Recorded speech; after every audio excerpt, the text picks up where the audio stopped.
They try to carve the world, yet their memories and tales dwindle. Their shells wither away. Homes and statues turn to dust. The wilderness prevails, as indifferent as time. Hello and welcome back to Boring Dad Gaming, where today we're going to be playing some more Roadwarden. So we're just going to dive straight back into our save.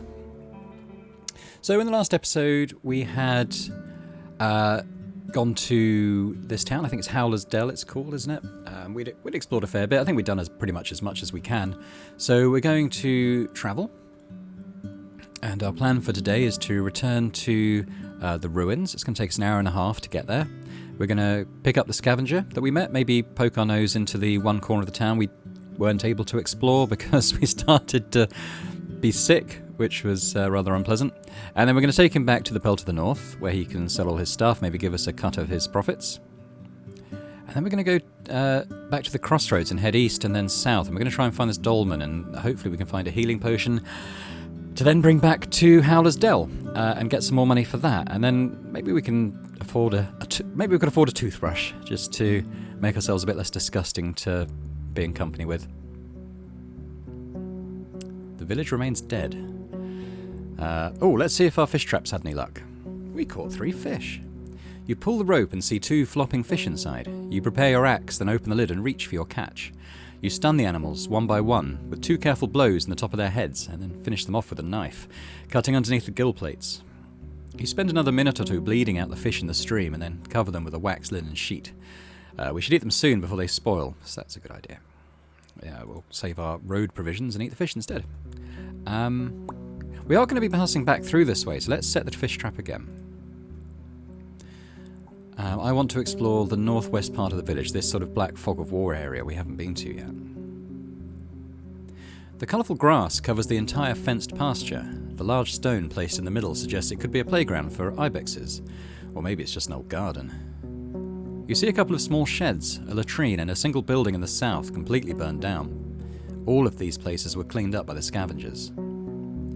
Roach doesn't want to approach the large ruins in the north. The terrible stench of feces and rotting food scares you off as well. The paths are covered with goblin footprints.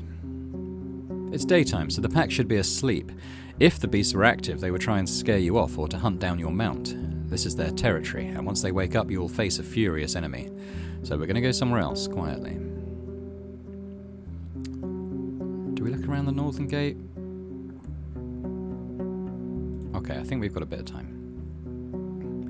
To your east and west, you see shadowy alleys behind damaged buildings. So we have a well and a tree. Let's look at the tree. You don't find anything worth picking. The half-dead quinces have maggots crawling under their skins. You wonder which part of this meal is more tempting for the dark-winged birds sitting among the branches, the flesh of the fruits or of the worms. Quinces are rarely eaten without having a chance to blet, whatever that means. You can safely guess that they were meant to be dried, or add taste to cookies or hard drinks. After a few moments, you realise that the bottom part of the tree, just above the ground, is partially charred. Someone had to oppose a torch here, but the wet wood didn't burst into flames. We could look in the well. It's filled up with soil and there's nothing interesting about it. Can we open the gate? It may take quite a bit of time, but with the wooden and bone tools you found in one of the buildings, you'll speed things up. It's going to be a shortcut for us. That might speed up the travelling time some. We're really filthy now. You take off your cloak and put away your bags and satchels while Roach grazes gladly in the meadow. After looking at the pile of dirt, you let out a sigh. You start with the larger rocks, removing the ground around them and pushing them into a single pile. Then you do the same on the other side. The simple shovel and pitchfork help you a lot, and once you get used to them, the work goes smoothly. You're done before you get too tired. From now on, passing through this place will take you less time. There we go. So we've got a bit of a shortcut now. And I think, it has. It's done a little animation where it's just opened up the fence. That's cool. Alright, well we can't stand around too long here. Oh no, we'll lose all our food. Let's walk away, catch our breath, then we'll come back and get the scavenger. Oh, stay away for the rest of the day. It'll be a pain in the neck.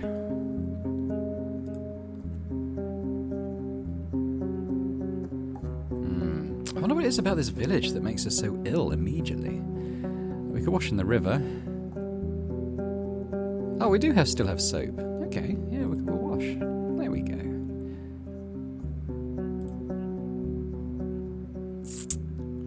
I guess we travel. That's a little bit annoying. What we could do is explore... oh, it's a beholder. Large tree and stone altar at the edge of the swamp. Now, if you ever played the very old Ultima games, I guess probably... I mean, I think they probably existed throughout the Ultima games, actually. But if you... I particularly remember them from like Ultima 4, where the beholders were these enemies, these monsters that were the shape of trees, and they sort of throw stuff at you. So yeah, that reminds me a little bit of that. I don't want to go back down to the Pearl to the north. Let's explore south. The shapes of mountains are cutting through the horizon. The water gets gradually less muddy. The cleaner it gets, the more animals you see. A family of deer blocks the road, resting and enjoying the cold water, which would be deadly for a human stomach.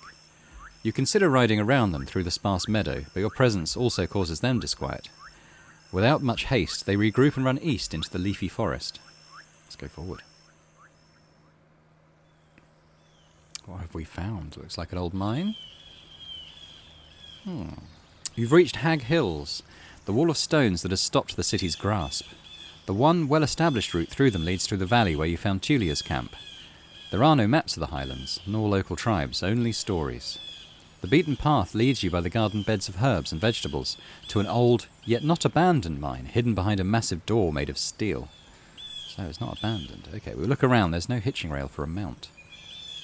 A bearded, skinny elder sits still on a bench, observing you like a sculpture, with his legs crossed and fingers interlocked on his abdomen. I think we could probably...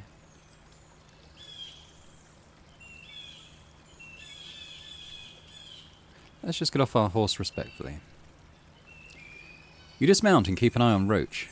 You greet the man, and as he nods back to you, you mention that you have a few questions. There's cold civility in the air, as if you're sharing a table at an inn. I need you to look at me whilst you speak. Okay, he's got a strict voice. I need you to look at me whilst you speak. His strict voice reminds you of a master of craft guild, though his thick accents distorts this image. Oh God. I canna hear without magic, but I'll read your lips. I've nae wish to talk about your daily struggles, traveller. It's nae a refuge for strangers. Say what you're looking for, and let our paths split. He doesn't yell, but his voice is not used to being opposed. His face is wrinkled, but he sits straight, with a beard and hair still carrying glimpses of fair blonde. He's tanned like a worker, and his eyes are blue and piercing, as if they belong to an infant. What do you call him? Not old man. He doesn't sound old. They called him an elder, didn't it? What about elder? He stares off across the garden beds, forcing you to wait in silence. The elder is tall, with long hair and a beard that was let loose a long time ago. His sandals are covered in dust, and you spot dirt on his clothes and skin. The woolen tunic and linen were made with care, decorated with colourful threads at the collar and sleeves. Now, all the blues and greens have faded, but the fabric is held together by the patches and stitches. His hands are still folded, and the voice remains firm. You dunna know our customs. Your name, your trade, your calling mean nothing to the forest. I dunna know what you expected to find here, but this is nae a place for strangers. Want to be French at the end there. I wait for him to look at me. The man stands up and approaches your palfrey. Without touching it, he observes its eyes, mane, stomach, and the rear. Roach ignores this examination. My nose was right then. Asterion is dead, as are his plans. Such is the fate of all dreamers. He turns towards you with a grim look. Are you going to look for him? You nod. Why, if he's vanished into the fogs, there's no point in putting yourself in danger. What do you expect to find?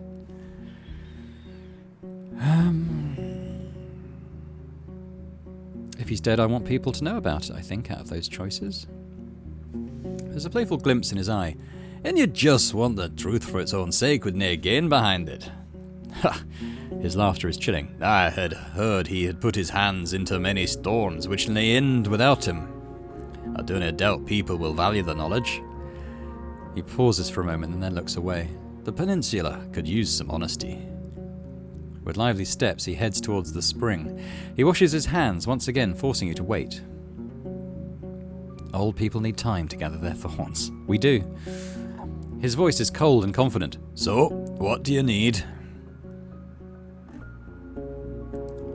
I don't need to fix my mistake, I don't think. Have you met Asterion? He wanders among the garden beds, from time to time touching the leaves at hand. He was here more than once. He was near one to stand aside and let the events play out by themselves. The villagers from the north are sometimes in need of my assistance, and Asterion was serving them as a messenger. He bends down and tears away a small flowerless plant. He wanted to settle down among these roads, maybe to live freely. He had great plans and wanted to make this realm flourish. To rebuild the ruins, get rid of the brigands, and clear the trade route. I told him that the forest needs no more people, and that this realm is too wild to feed and clothe everyone. His greed and dreams have eaten him, and now he is no more. He pauses and you can hear his heavy breathing, as if he's getting tired. He straightens up. And that's that, traveller. If you want to look for his shell, travel north, far north. People there should know where he is. I'll do that. Do you need anything else? What can you tell me about this place? Your eye sees what there's to know. People found copper in a cave. It's been abandoned for a long time now, so we turned it into a shelter to stay close to the sacred tree and its altar. We're servants, my wife and I, and this place is nothing more than a servant's house. Interesting. What can you tell me about that tree? Yeah.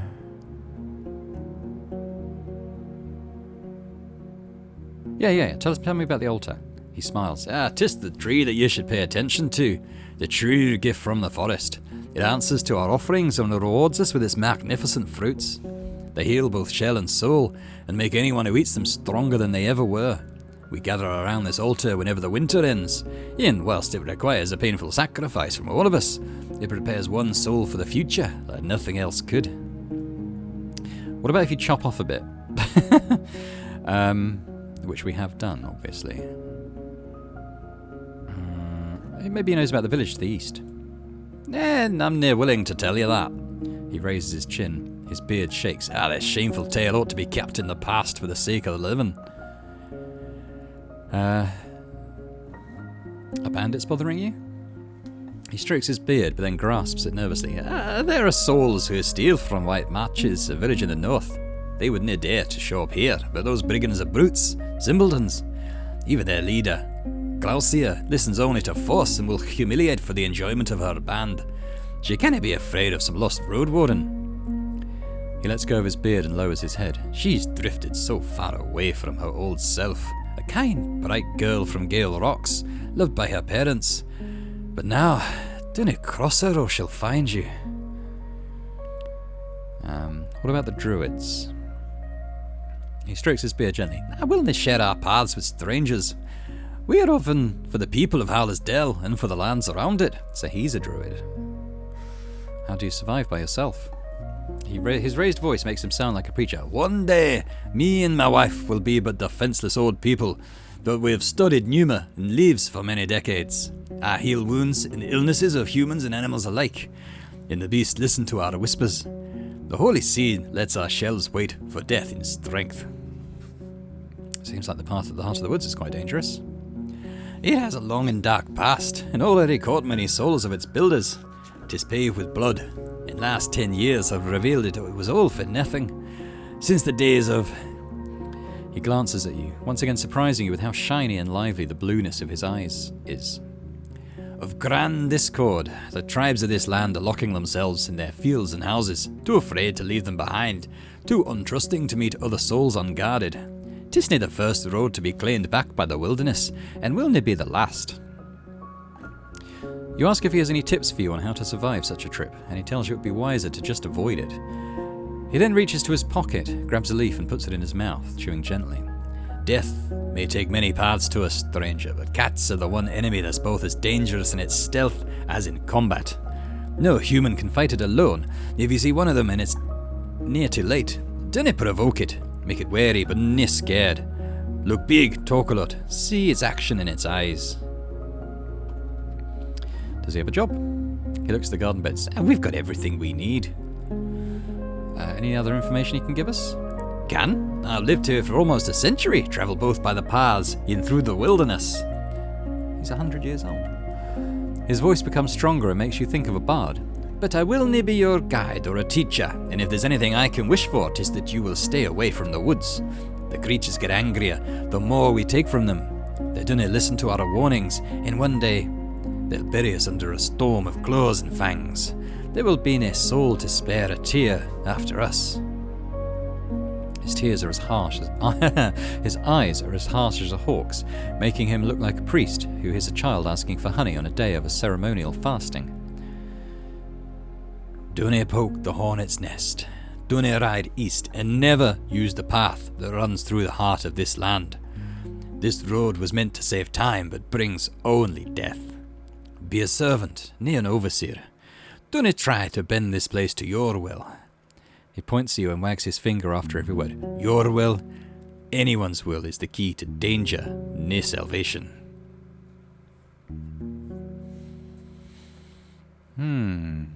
I thank him. Their instructions are in line with my own thoughts. He's observing your lips. Do you need anything else? Can I enter the... How late is it? We got loads of time. I think we'll just travel. But we could ask if we can get in. Why would I allow a stranger to do such a thing? Fair point. Well, we're going to travel. So that looks like a dead end there. The Elder's Cave.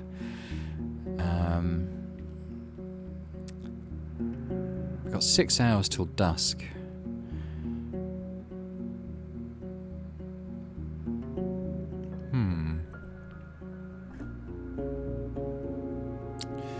Just wondering if we go and do the dolmen now, perhaps. It's going to take us 2 hours to get there.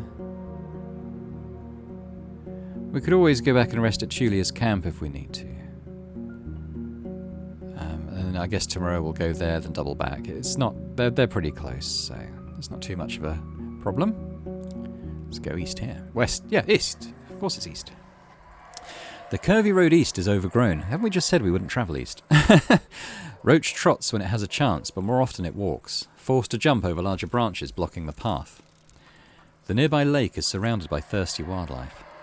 I observe the dark forest, ready to react if something jumps at me. Ooh, this would be the dolmen, I think. A couple of stone slabs were turned into a hut-like shape, one of the ancient chapels raised by the priests of the United Church in the days of a few soldiers and even fewer shelters. The dolmens proved to be especially durable, though the conditions they offered were harsh. The entrance is barely wide enough to let you walk inside. It was meant to keep larger beasts away, including your palfrey. You can't spend the night here. Good to know. You dismount and look around. So there's a few things. There's well, before we enter, let's look at the hourglass carved into stone. It's the most common religious sign of the city folk, adapted by the United Church, Orders of Truth, and the majority of fellowships. It's used in temples and during the funeral rites, but also to decorate codices or jewellery. The winged hourglasses portray the ephemerality of life and the rigidity of time. When possible, they're made of steel, signifying the strength of humankind's determination and innovation. As a member of an Order of Truth, did we say we were a member of the Order of Truth? I think maybe we did. I should bow before the hourglass to one of the brave builders of the past. Well, let's do that.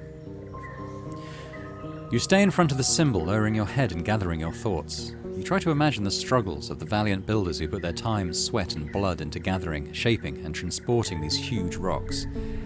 They were led by a vision, one that requires artistry, planning, the sense of shared purpose. They did it for the sake of the future generations, and even if their names are forgotten, they saved many lives. The orders teach to be thankful for such sacrifices. In your silent prayer, nature seems both distant and complementary. It doesn't... well, that should be an E, complementary. It doesn't shape itself around your thoughts, but you feel like nothing is going to hurt you, not while you're here. For a while, you balance between chaos and order. So be it, you say at the end of your prayer, as the tradition has taught you. Or maybe I should be more like, so be it. The birds are singing delightfully. After my prayer, I step away. Roach is playfully poking in the nearby bushes with its nose, ready for the further journey. Let's go in the chapel. The beams of light get through the gaps between the rocks, but you hardly see anything. A torch would fill the place with smoke, but a candle will suffice. You wonder how many travellers were sitting on the cold rock, observing the entrance and fighting with their heavy eyelids. I can use my lantern. Even though a part of the ground is covered with a single massive slab, there are parts free of any flooring. You see soil, small rocks, sand. In one spot you see the remains of charred wood. Also, you notice sticky soot on the walls. Parts of it cover black marks and pictures, possibly letters. Now, I will say that I do glance at the Steam forums. I notice a few people saying that they get quite stuck on this part, trying to solve the puzzle of how to get in and get that health potion that we're looking for. But we'll see how we get on. What are you looking for or paying attention to? Should I say soot? You notice sticky soot on the walls. Parts of it covers black marks and pictures. I look for something else. Pictures. A large part of the wall is covered with engravings. It's difficult to figure out what they're meant to portray, but one picture is obvious to you, a long arrow pointing down. Parts of the writing, as well as the nearby wall, is covered with soot. What about if I clean soot? Okay. Wipe soot. Look at the letters.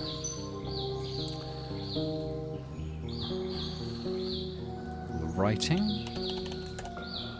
It's the same thing, isn't it?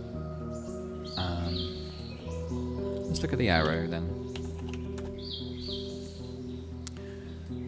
I think, yeah, this is kind of what I've seen people talking about, where they struggle to find the right thing to interact with.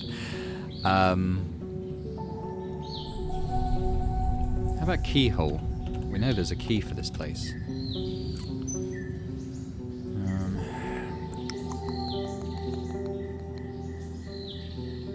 Down. You stomp in a couple of spots and don't hear any direct response. If there's anything below this chapel, it must be under a thick layer of soil and rocks. Slab? Can we interact with that at all?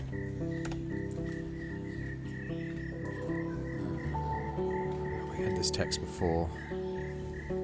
Remains of charred wood. Well, how about charred wood? Part of the floor is littered with the remains of an old campfire, not more than a couple of months old. You see dust, burned bones and wood. The wall above this spot is covered with soot. So that's there, that's the soot. We got the writing. If we go outside, can we... We haven't actually used any time doing this, so that's good.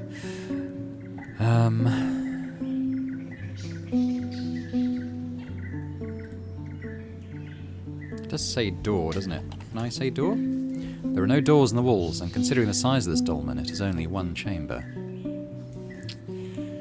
Well, rather than sit here with me just fruitlessly trying thing after thing, what I'm going to do is I'll pause the recording here, and when we come back, I'll have hopefully been successful in finding what we're looking for here. Okay, so I think I have the way to solve this. So what we do is we type, I think, under arrow. So we look under where the arrow is pointing. And here we go. So you make a couple of small holes in various spots, but the most interesting area turns out to be hidden beneath the remains of an old campfire. You move all the ash and pieces of wood until you find a well-preserved plank. You dig around, finding a solid trapdoor locked with a steel padlock, to which we have the key. I open the trapdoor with a key. You insert the key, and after a bit of wiggling, something clicks. The padlock is cold, dirty, and rusty, but you easily get to the iron latch, which moves away smoothly. You have no problem unlocking the trapdoor. I look inside. You lift the hatch, and the heavy, humid air brings to soul an abandoned farm cellar. Your candle allows you to estimate that the tunnel is roughly 15 feet deep, but there's no ladder that you can use. You think about lowering the rope, but you realise that one of the brick walls is covered with large holes, meant to be used as a sort of vertical stairs. You hear no sound coming from the tunnel, but the mouldy walls and old cobwebs are not very welcoming. Well, we're climbing down. You have to move slowly, learning the new route. You hug the cold, moist wall, seeking the support for your boots. It doesn't take long before you feel comfortable enough to jump down and then light up another candle. Both the walls and the floor are made of stone slabs. You see no movement, no other sources of light. The short tunnel leads you to a small room. I walk inside. Oh, look at that. The room smells of rotten wood and fungi. The abandoned junk is scattered on the ground and shelves. Earthenware jars, rotting scraps of linen or leather, wooden plates, bones for carving and rusty iron tools. While these odds and ends may be years or decades old, the basement could be just as ancient as the main floor of the chapel. The one thing that seems to be uniquely fresh and durable is the small wooden box held together by a few fibre cords. Well, we're going to take the box. It doesn't feel empty, but it's light. You shake it for a bit, trying to guess what's inside. You can't open the box without cutting the cords. Well, we're going to cut the cords. We think this is where the health potion is. The box turns out to be filled with rags, covering a fragile bottle. It's small and closed with a tall wax seal, inside of which you see a thin stick. It should be easy to instantly open it if needed. You can't look inside, and if you open it, you may not be able to seal it again. Nevertheless, you recognise a magical potion when you see one. Probably the one you were meant to find for Akakios, the merchant. Attached to my belt, we're going to bring it back to the merchant and help his daughter, I think he wanted it for, wasn't it? Right, we can go outside. So what time is it? We've got 2 hours 45 before dusk, so I think we can actually reach... Oh, we can't. But we could go back to Pelt of the North, so maybe we go and rest there overnight. I don't really want to push further east, so let's go back to Pelt of the North. Do we have any money? 1. That might be enough to buy dinner. Although that said, we are fairly nourished. The guard ignores your arrival. As you ride in, the other hunters spread across the wall, observing the area. At this hour, the armourer's workshop is closed. Let's go. It's probably very close to nightfall, so let's go into the inn. The windows are open, and while there's a few guards eating and drinking, the hall is clean. The innkeeper is standing behind the counter, preparing a set of mugs. So, you again. Need anything? Do I have anything you'd like to buy? Let's see what you've got. A raw fish? Yeah, why not? Don't put it on the counter if you may. He glances at your catch, then at the stove. My crew doesn't hunt for fish. The lakes and rivers are too far away, and they ain't trained with all the weaving, worms and rods. Sell me 2 at once and I'll give you a coin. I ain't wasting the firewood on just 1. 1 coin for 2 fish? Alright.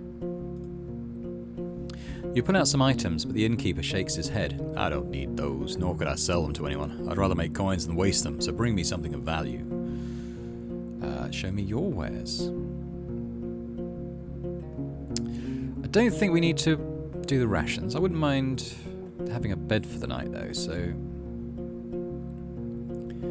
Do we know anything about Glausier's band yet? No. Who do we could ask about? Can't remember the mayor's name now. It's oh well. The fact that you need to remember and type. I should probably make notes. It might be in our journal saying that. God, look at all these things we've got to do. Howler's Dell. Tice. Let's ask about Tice, maybe.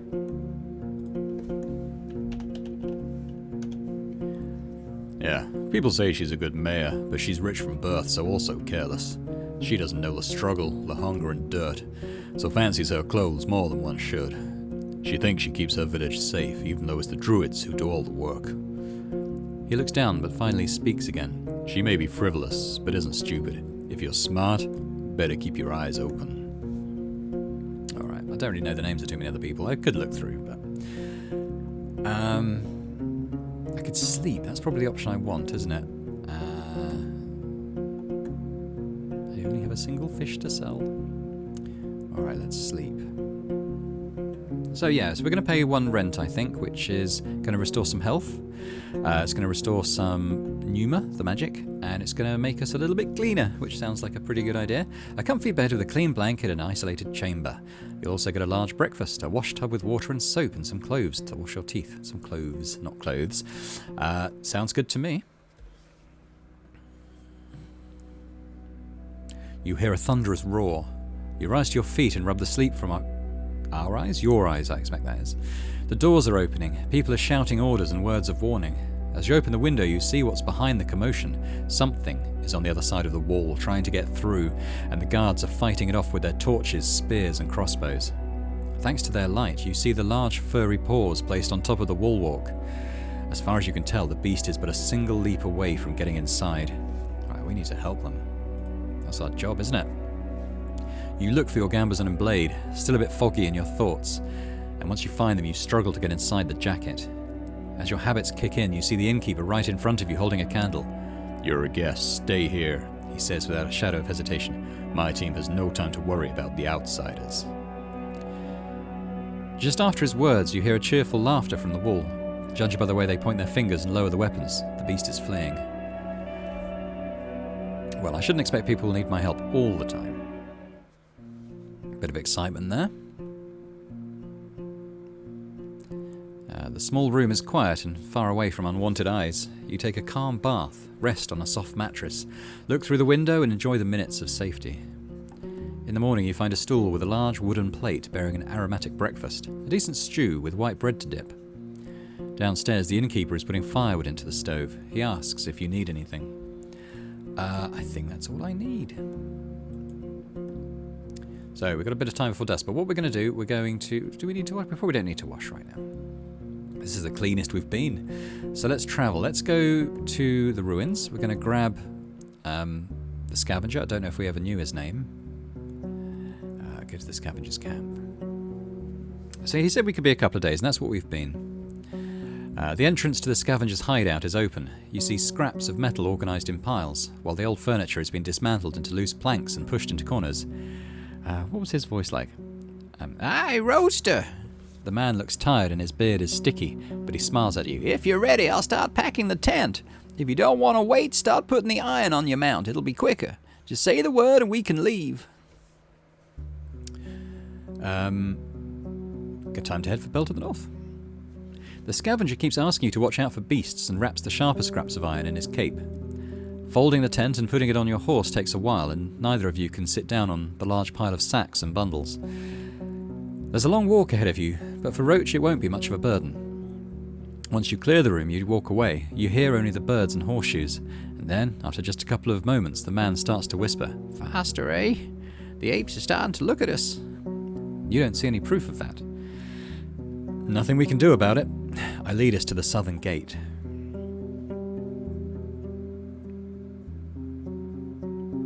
You move forward, slowed down by having to secure the bundles on Roach's back and carry your own bags. After half an hour, the man asks for a break.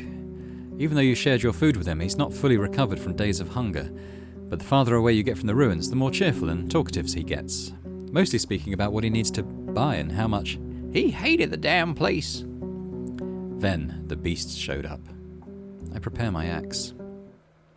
Here we go. This is our first proper combat, I think. A loud bunch of griffins blocks the road near a pond. For you, their colourful furs and feathers don't look much different than the pack you faced in the valley days ago. There's still some distance between you and them, but it could be crossed in less than a minute. There may be 20 beasts in sight, and this time they pay you much more attention. They spread their wings and start to screech, some making a few leaps forward. Your mount is too overloaded for you to turn away and get out of their range. Better to hold our ground, groans the scavenger, preparing his crossbow and dagger. Stay on the defensive. Charge at them, yelling and swinging our weapons, startling them. Yeah, let's do that. He hesitates, then purses his lips at you through his beard. Fine, you're the roadster here.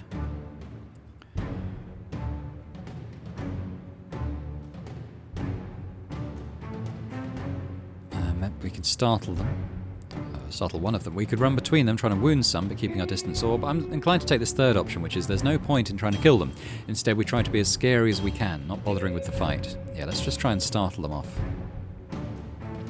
You run among the creatures like lunatics, waving your arms, swinging your weapons and shouting as much as your lungs allow it. Even Roach, led by fear, joins the two of you, stomping with his horseshoes loudly. The confused beasts freeze, look around, then start to spread, as if a dragon might arrive from behind the hill. As they jump away over the bushes, their hungry beaks don't turn back. Once you're sure the road is clear, the scavenger laughs, though his words are weakened by a sore throat. I must say you're a brave one, and no blades to clean, eh? Another laughter. I swear beasts are dumber than a pair of rocks. I just smile and try to ease Roach's thoughts. It's best to keep moving. Let's keep moving. Hey, we're at the inn. It's still fairly early. The man's sleeve and stomach are soaked with blood, but he tells you to ignore it. Once you get close to Pelt, he whistles enthusiastically. You weren't kidding, aye, what a fortress. The guards open the gate and take care of the scavenger's bundles, which Roach welcomes with a nicker. The man introduces himself quickly and asks to be brought some water from the well. Thank you, Roadster. I need to ask the innkeeper if he has any soap. I'm not going to chop off my damn arm. He clicks with his tongue. But like I told you, if you want coins, you have to come back tomorrow when my pouch gets heavier. But I can and would prefer to give you the potion that repels 8 men instead. It's useful, but not as much in the south as it is here in the woods.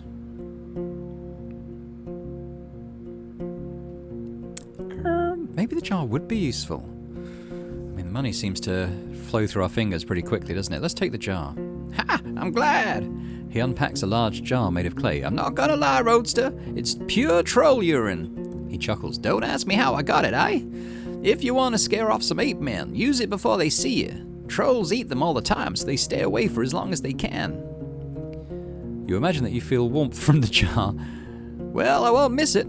I'll be here for a couple of days. You'll find me around if you need me.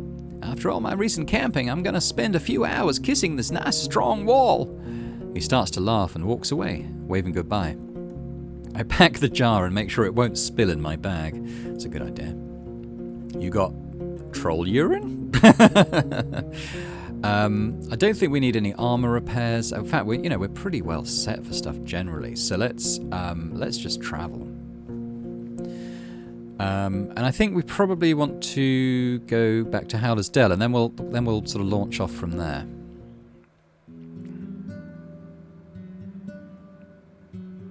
You approach the opening gate and then swiftly dismount.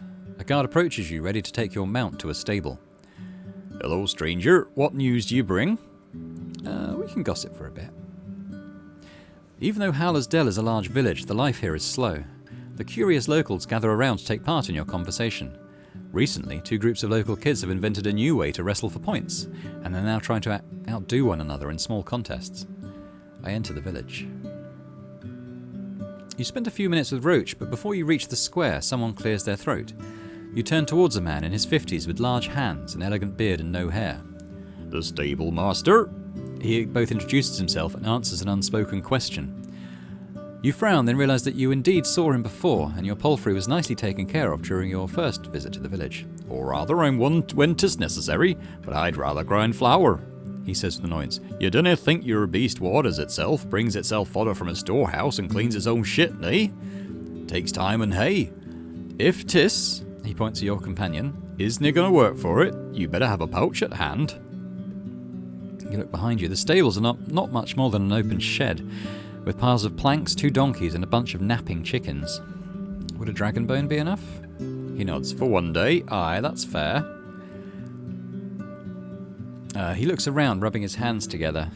Well, we're not stopping, are we? So let's just say he needs only some hay, water, and peace. He scowls at you, but points at an empty bucket and steps away. I fill the trough with water from the creek and make sure Roach is comfortable. You're wandering through the village. 2 men in light clothing are carrying a wooden log, insulting each other in friendly banter. A young woman is chasing after a loose chicken, embarrassed by the giggling of bystanders. So where was the trader? He was in the main square, was he? You approach the inn. A few souls sitting at the tables converse with one another while they're holding their mugs, or snacking on bread with either honey or salted butter. The innkeeper spends most of his time inside cooking things for dinner, but occasionally he takes a break to make sure that his daughter, who's sitting behind the counter, doesn't need his assistance. Tice is nowhere to be seen. The trader is bartering with a bunch of people at once, from time to time taking something from the wagon and putting it on the counter, and then for some reason moving it back to where he took it from. Let's go to him. When Akakios notices your arrival, he tells the other villagers to give you some time in private. I can't remember his accent. Any good news? About the potion. Did you get it? Right here. With a grin, he picks up the bottle gently, jiggles it, weighs it in his hand, and then puts it on the counter. Great. Now let's hope my little girl will not get herself swallowed by a dragon. So we said 5 rings. It's yours. He smiles and looks for the coins in a large pouch. Oh, thanks, O bringer of good news. I take my reward. Are we done here? What has he got for sale again? So, nothing I can buy. He's got the axe and some fabric, both of which are too expensive. I don't think I've really got anything to sell. But I think the innkeeper had some stuff, didn't he? Did someone contact you about work for me? I can't remember his voice either.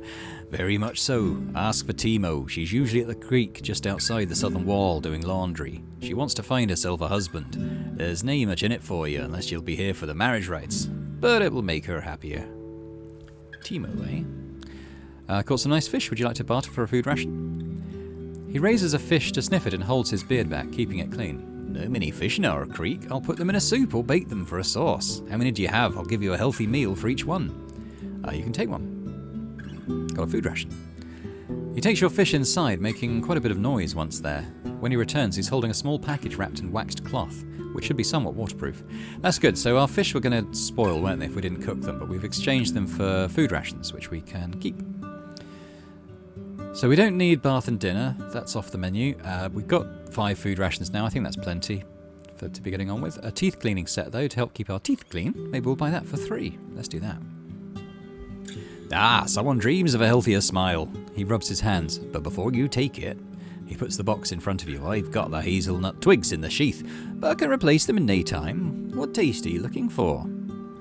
Ooh, hazelnut seems quite nice, doesn't it? Or there's walnut, apple tree, oak and willow. I don't really know what any of those things taste like. But let's, for the sake of changing things up, let's take walnut. He disappears for a few minutes and returns with a couple of twigs, which he puts into the sheath. What else do you need? That's all. I don't think we need the mayor. I think we're just going to leave the square. Oh, we're going to look for Timo, the washerwoman, aren't we? Before you reach the gate, you find 3 washerwomen who are walking down the path, chatting loudly. The wet hair on their arms and legs shines, contrasting the mud on their feet. Some of them wear soaked shirts. All have heads wrapped in kerchiefs. You know from the city how hard and sometimes dangerous their job can get. You glance over their laundry bats, baskets filled with clothes, and buckets of urine. Lovely. Once they notice you, one of them puts her things next to a fence and tells the others to go ahead without her. Her companions giggle, but loyally leave the 2 of you alone. I was so hoping to speak with a traveller. I think she was going to say vagrant. She starts and looks away. Whenever she speaks, she's both very direct and distracted, struggling to explain her plans. After a brief conversation, you try to sum it all up. So you seek a man who'd agree to take part in the marriage rites of your druids. She nods energetically, but then freezes. She's tanned from work, but her face is young and smooth. And since her hair is hidden, her bright hazel eyes keep drawing your attention. Nay, just any man, she interrupts you angrily. Someone who stays in the sun and works hard for us and our kids. You ask if she has any children already, and after another minute of her awkward explanations, you take a guess that she doesn't. You ask if it would make a difference for her to move to a different village. Oh, we live good lives here, safe and plentiful. I'd rather stay, but I could leave with a safe convoy. See you soon. You're wandering through the village. A young man is reprimanding a little girl who had dropped and shattered a clay bowl. A washwoman is singing about the last sunbeams of summer, but a heavy accent makes her words difficult to understand. Let's have a quick look at our journal, just so I understand what she is asking us to do. Matchmaking, this was it. The youth of Peninsula could use help with starting families at other settlements. I can ask around, learn if anyone seeks a match for the approaching spring. Timo from Howler's Dell looks for a hard-working man who'd like to marry her according to the traditions of her ancestors, and then either move in with her or take her to a new home. Okay, so we'll have a look around for that when we find other settlements. But for now, we're going to travel on. We've got nearly 9 hours till dusk, so that seems like quite a good time. So we can head either west or north. Let's head west first. The path gets greener and meanders between treacherous precipices. You ride slowly, passing by birds and ibexes, but in the distance you spot circling harpies, and below you a roaming wolf mountain cat pursuing a mouflon. You take a sip from your water skin. The air here is a bit dry. Let's hope that the echo of hooves won't reach any larger beasts. The path leads you down again to a small moist valley, impenetrable for a rider. The thicket is made of thorny shrubs, tall grasses and the weak, fallen boughs that nourish mosses and mushrooms. You examine the remnants of the path covered with greenish puddles. Without the roots, and with a fresh layer of pebbles, it may still be restored. You look behind you. The road is clear, no ambushes so far, but if you hope to clear this place, it'd be better to do so soon. It'll only get denser with the passage of days.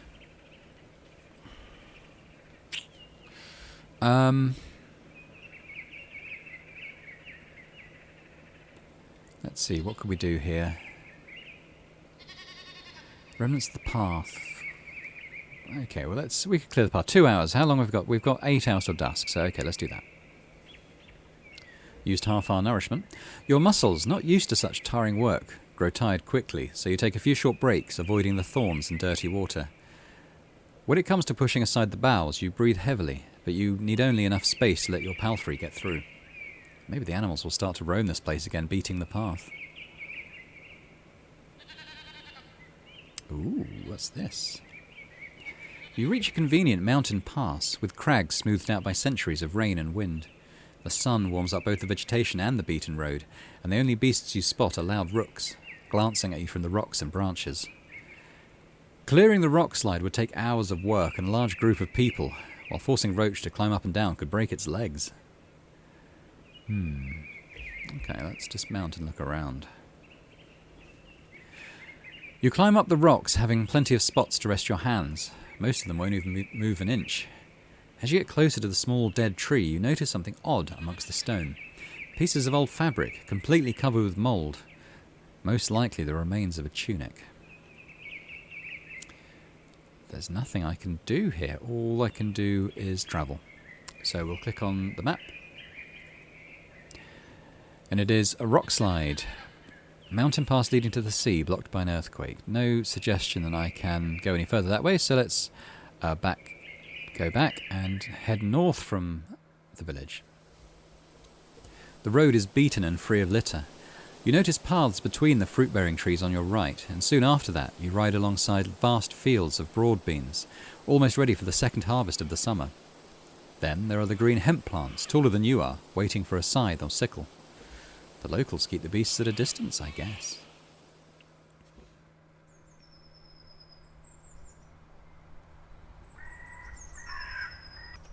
The hooves thump loudly on the beaten track. The green bushes, shrubs and trees prove that the soil here is fertile, yet the plants don't overgrow the road. These crossroads must be busy at times, maybe even patrolled. In the distant west you see the mountain peaks dividing the lowlands from the ocean. The road east leads towards the hills, behind which there are unusually tall, dark trees. There's a dense forest in the north, from which you hear the creaking of toads. The last path is already known to you. You're surrounded by 4 signposts, all of which seem to be made from the same type of wood, now covered in moss and fungi, yet the pictures and letters that cover the nailed boards are nothing alike. Well, let's have a look at these. So, what's the western signpost say? It has 2 planks attached to a single post, both of them nailed with rusty steel. The lower sign is divided into 2 halves. The left edge is engraved with 4 simple shapes, squares with roof-like lines hanging above them. Okay, so squares. Okay, so that seems to suggest a village, I would think. The other edge bears 2 engraved piles, one of them made of horizontal rectangles, the other of inexact circles. You don't recognise the letters between those 2 piles. So maybe lumber and rock? Maybe? My guess? The upper plank is covered with 2 short words drawn in white paint, and below them an engraved vertical rectangle with an hourglass inside it. Upper plank... Not quite sure what that means. Let's have a look at the eastern signpost. The long plank, attached with rusted iron nails, is almost empty. It bears no words, only a single picture, painted with great care. It portrays a city-like gate with a watchtower to its left and right, and a couple of small conifers growing beside and partially behind the towers. Well, that sounds interesting. That could be a town too. Where did we come from? We came from the south, so what's at the northern signpost? It's attached with nails made of pointy carved bones. Ooh. And divided into 3 sections covered with small engravings. The part on the left has 3 large squares with roof-like lines hanging above them, houses. No other pictures or words. The one in the middle has only 1 square, but a simple horizontal symbol of a fish and a short word beneath it which you don't recognise. The image on the right has 2 roofed squares, but also 2 other images which you recognise easily, a deer and a standing barrel. Well, each of these directions seems to suggest they go to a settlement of some kind, don't they? Let's just quickly search this current area. The thicket doesn't help. You notice the remains of berries and pears, but most of them are already rotting, spread close to the wooden stools at the side of the road. The nearby creek is not impressively deep, but the beaver dam, for some reason taller than you are, makes it wide, and the waters the surrounding soil. A few steps away from the southern signpost, you find something sticking out of a shrub. It's a moist plank covered by fungi. You try to move it with a stick and a gloved hand. After a minute or so, you confirm it's an abandoned sign covered with green letters and colourful pictures of flowers and trees. Oh, okay. We could try and find out where the old sign used to be attached. The southern post is the only one with holes left by nails. Okay, so that's where we've come from. We can search the area some more. After another few minutes of disturbing the local fauna, you're sure there's nothing more here to be found. Right then, so... Ooh, where do we go? I'm inclined to head west? Everything, when we were in the inn, everything kind of said head north and west, although, you know, that's where we are now, so I don't know how helpful that is. But let's take the western road. We've got 3.5 hours before dusk. You cross a clean, shallow, yet wide creek that runs south, then follow the uphill path squeezed between the hills and the lush forest. You spend a good couple of minutes passing a haunting meadow filled with dozens, maybe 100 cut-down trees, now overgrown by bushes and grass. You can't think of another time when you've seen a clearing of such size.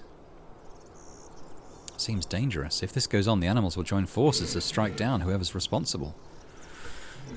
Yeah, so I forget who it was, but someone mentioned that as the trees get cut down, the wildlife gets more dangerous. Once the clearing ends and turns into a corridor of trees and hills, you stop your horse. There's a monster in the middle of the road, reaching out with its long arms to grab and devour fruits and leaves from the tree crowns, chewing them without haste. Interesting. It's standing on its hind legs and leaning on a thick tail.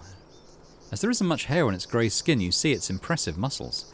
The beast is 3 times the size of a human, and while each move it makes is slow, its long claws and the ease with which it breaks one of the branches makes you think that a single swing would be enough for it to pierce through your jacket, or, just as likely, that it would simply break your bones and send you into the air.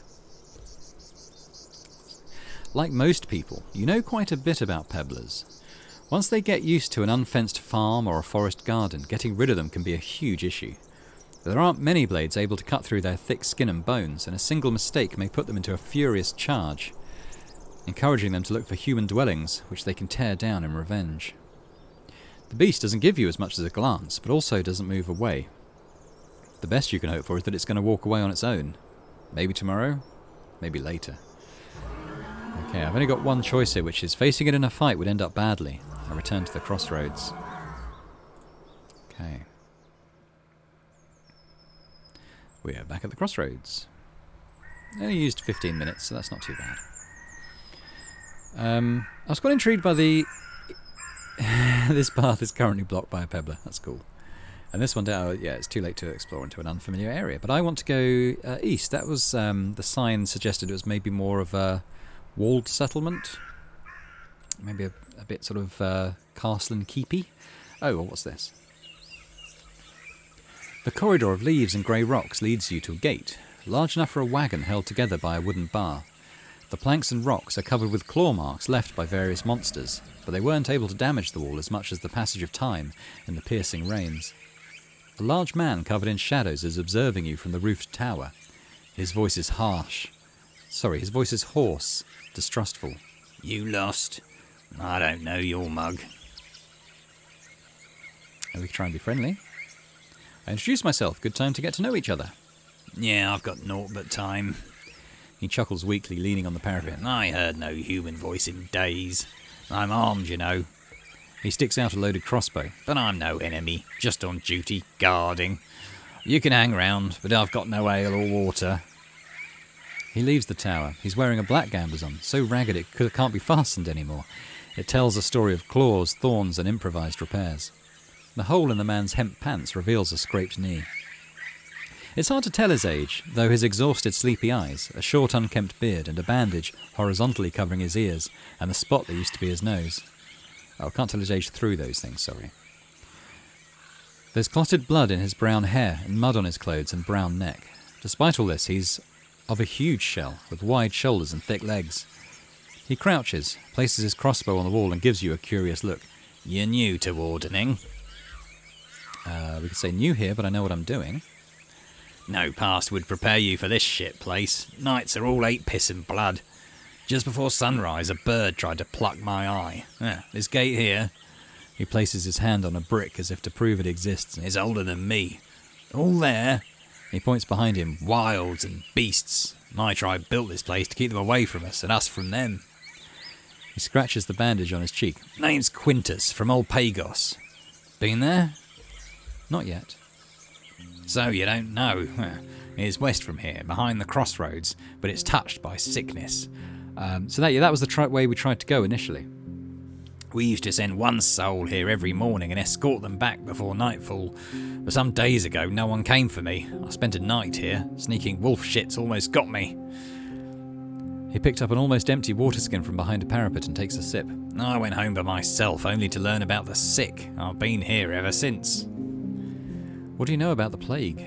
Not much. It kills, that's all there is to know. My tribe's smart locking the gate. The right gave them strength. Shouldn't you look for a real shelter? He trembles, his eyes widen. Someone has got to stay at the gate. The villagers in the east don't know about the illness. They may try crossing the woods. Hit the closed gate while fleeing some wolves and stuff. He rubs his dirty neck. And I also can't leave the gate open. It's like a dam for monsters. If all I can do is choose the way I die, this is it, with my duty fulfilled. You could at least spend the night time in one of the villages. He adjusts his jacket by shaking his shoulders, making the buckles jingle. I'm not a beggar, and the villages in the north won't help me for more than a day or two. I've got no dragon bones, just this little ibex. He pats his crossbow. Old Pagos is by itself. We don't look for kind folks. He thinks for a moment. I'll just wait. I'll get home once the plague's done, or before winter. You look at his disfigured face. He may be a bit too proud. I think that's his issue. He's not mad or dumb, but knows more about the locals than I do. He glances at Roach. You understand, I'm sure. Wardens are souls of duty. I'm surprised you survived this long. Well, if you can call it surviving. I call it potions. His chuckle makes him wince in pain. He puts a hand on his stomach and leans away. Beast took me for easy prey, but the good monks from the mountain equipped our guards well. They're helping our ill, but they used to brew all sorts of stuff. His hand moves to an earthenware bottle by his belt. About this gate. Here, see? He points at the long twisted rope that hangs from an iron hook. I could climb down and remove the beam on the other side. You'll take down yours. You need at least 3 hours to get through the woods. I don't think we've got 3 hours. We've just got 3 hours. But I think I'm going to turn back. He touches his stomach and takes a deep breath. But I need you to give me aught first. What do you want? I'm hungry. I'll bring me some rations, maybe. Dried meat, apples, nuts. He sizes you up. 5 meals. Then I'll help you with the gate. I think I've only got 5.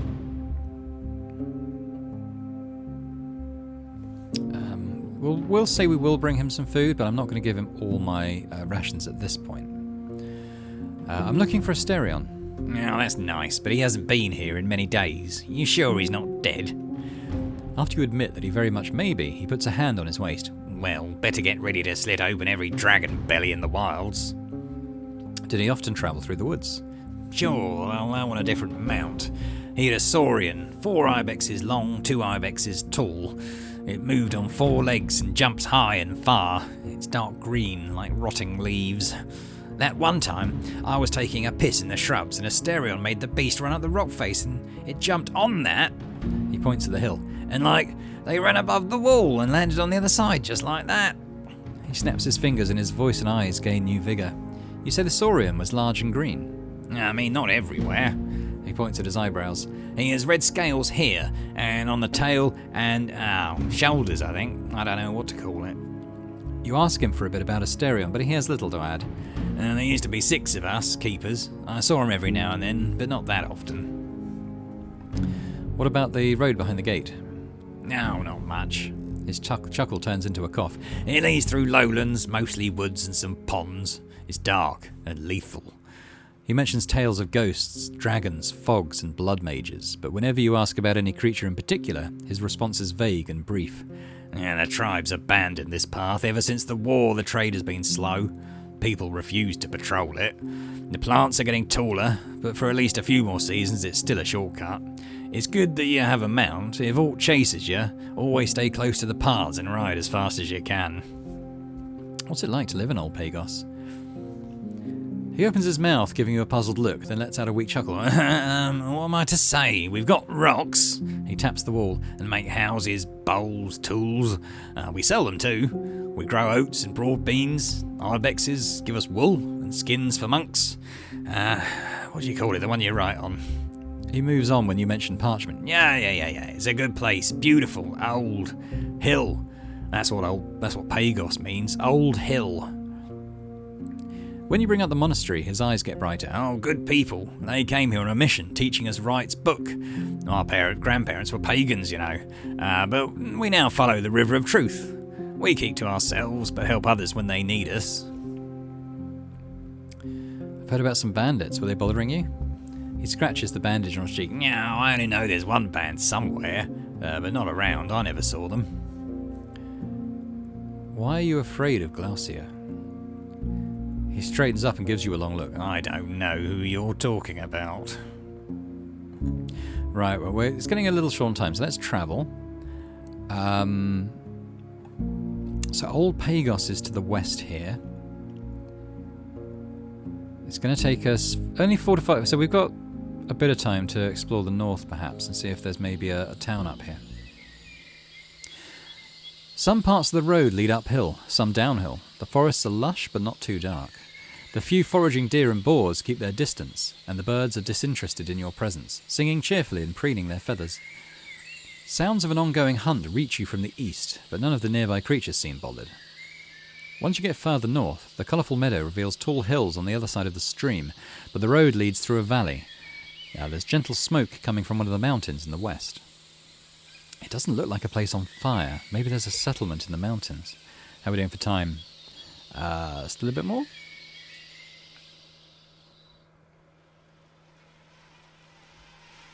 Oh, we've got an hour and a half before dusk. The road leads to a gentle creek filled with the buzzing of flies, mosquitoes and gnats. You don't spot any critters among the tall meadows, tree branches or rocky slopes. Seeing the shapeless dark vortex of wings, Roach snorts. You're currently on the southern bank. Gentle creek, okay. So we could look for a different route. We can move forward with a blazing torch, might scare or keep the mosquitoes away, potentially. It'll take some time, but wrap up with every piece of clothing. I mean, I don't have time, I'm in a bit of a rush. I could just hurry, Rich, but I think I'm going to go forward with a torch. You move away from the creek, get on your feet and unpack the tinderbox, the wooden stave and the set of rags, as well as the oil. After you assemble a torch, you sit down on the ground preparing the flint and the linen char cloth. Decades ago, before the Southern invasion, people used fire strikers made of thick steel, but all you have is a cube-like piece of harsh pyrite. Or is it pyrite? I'm not sure how you pronounce that. I'm going to say pyrite. It's not ideal, but good enough for a couple of sparks. Holding the fire, you get back in the saddle. You swing your weapon left and right. There isn't as much smoke as you expected. Let's put it to the test. Oh no. Once you get closer to the ford, countless creatures beset you, filling your eyes, mouth and nose, hitting you like a squishy, buzzing hail. You ride forward blindly, instantly forgetting about your preparations, trying to get out of here as fast as you can, but the insects are sticking with you for much longer than the smoke. It takes a few minutes for you to escape. The red marks on your skin start to burn. You get down to put out the torch by rubbing it against the beaten track. Roach swishes its tail angrily as it gives you a reproachful look, pinning its ears back to its head. Unless you find an easier way to protect yourself, the insects will keep slowing you down.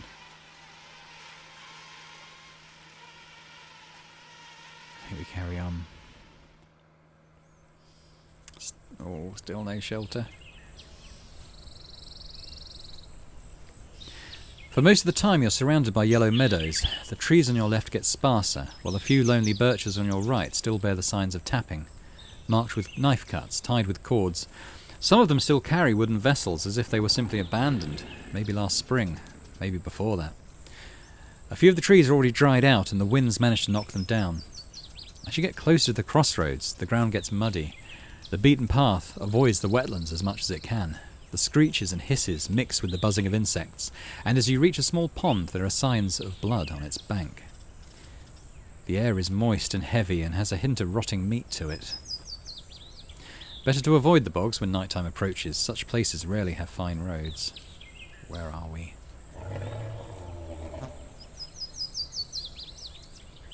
Here's something. Bogs are darker than forests. The local creatures start their hunt even an hour earlier. Uh-oh. Right, what's happening here? The trees and bushes are sparse here, growing from the barren grassland. Some of them bear late summer fruits. A group of wayfarers is spread around the broken signpost and the abandoned cart. They're skinny but healthy and are standing upright. They're wearing humble, dim gambesons on top of their hemp tunics and pants, all of them worn, in some cases undyed, in others dark or green-brown. 4 of these individuals wear cloaks, carry lit lanterns and are armed with spears, bows and stone maces. On their necks, wrists and belts you spot small talismans, fangs, bones, wooden beads, leather straps. There's also a 5th figure standing a bit at the back, with lowered shoulders. Unlike the others, they're hooded, and in such a manner that you doubt they can see anything other than its boots. Their clothes are shabby, torn, but your eyes mostly run to their club. A bough as long as its owner is tall and as thick as a leg, resting with one end on the ground. You get closer and the person raises the weapon with just one arm, but another traveller gestures for them to stop. And they do so right away, freezing in place. I'm going to stay in the saddle just in case. The man behind the gesture doesn't approach you, just nods. Bogs aren't safe for us, by even less a stranger. 'Tis even fallen far from roofs. Better keep moving and you'll find an inn soon. You try to digest his thick accent. He's broad-shouldered and with a large belly, but the scars on his face sculpt an image of someone who's earned their share of food with many skirmishes. He doesn't reach for his weapon, and pushes one of his companions closer to the cart. She kneels by an empty box and looks inside it. The man observes you with little curiosity, holding his lantern high in the air. So let's just go back and read this a sec. Pushes one of his companions closer to the cart. She kneels by an empty box and looks inside it. Why? Let's just be friendly. I nod at their cart. Need any help? He makes an annoyed grimace. Oh, not really. 'Tis timbers sickening, mouldy and wet. We're checking on the place. There seems it's a bad year for it. He looks at his companions, who simply shrug and spread to take a look at the cart. All of them but the one with the bow, who doesn't move an inch. I can't say I've time to loaf. You've questions, ask, but be quick. Don't put us to sleep. Archer, look at the person with the hood. What's up with this one? He smiles, but you notice the others keenly observe you. Nothing's up. They're keeping us safe. That's an impressive club. One of the men, now turning around a mouldy plank with his boot, giggles. That's one way to put it. They're Newman's strong. Are you from around here? Very much so. And you new to these roads? You know our home? Maybe. What do I think the name of their village is? Could be old Pagos. They're close, but no, says the old... Oh, they're close, but no, says the oldest person of the entire group, a wrinkled, skinny man that's looking beneath the cart. We used to be in touch with them. Adds the scarred man. Oh. We used to be in touch with them. Adds the scarred man. Times are different. Let me think. What else could it be? It could be Howler's Dell.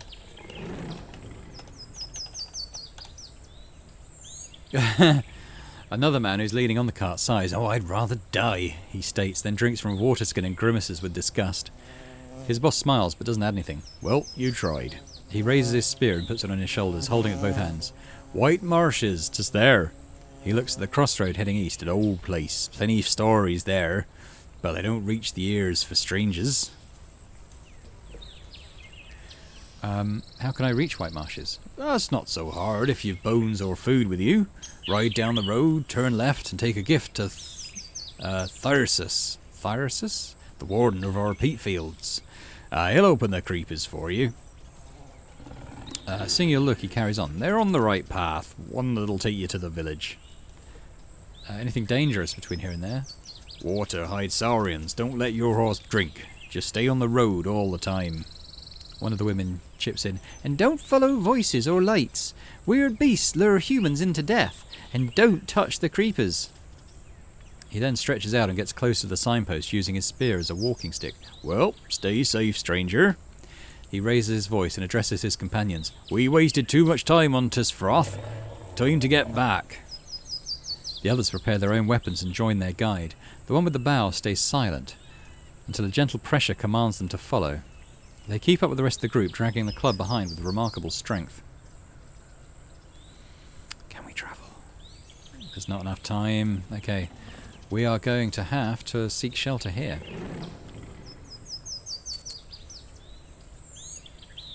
Oh, it's too dangerous to stay here. You can't sleep here, yet you have to find a safe place as soon as possible. You can find the closest shelter in Howler's Dell, but the creatures of the night are surely going to attack you. Yikes.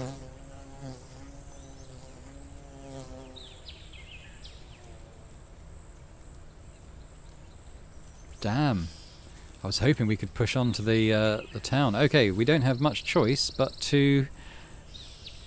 Oh, we're going to lose health.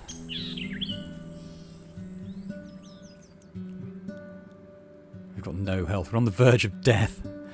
Oh, God. You ride through the open gate and then carefully dismount. Two men in light clothing are carrying a wooden log, insulting each other in friendly banter.